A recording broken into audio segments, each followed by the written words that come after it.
Alright mga call, so natapos din tayong nag-harvest no sa mga window machine natin dito. So umabot lang yung kita natin for more than 12,000 kasi kinunan na din natin to ng expense sa gas at saka pagkain.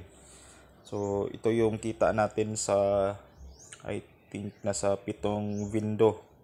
So kukunan to ng internet ng mga 3,000 plus. So yung remaining natin is nasa 6,000 plus na kita sa isang buwan. So not bad mga call. Sino ba yung magbibigay sa atin ng 6,000 na iniiwan lang natin yung mga window machine natin sa mga bahay-bahay ng mga kakilala natin. So yun, hindi naman siya masyadong kalakihan yung kita, but thankful pa rin no, kahit kunti lang yun, at least meron pa rin. So masayang at masaya at saka masarap sa feeling na may may kita. So thank you Lord sa blessing, kahit hindi kami deserve sa mga blessings, but you still bless us.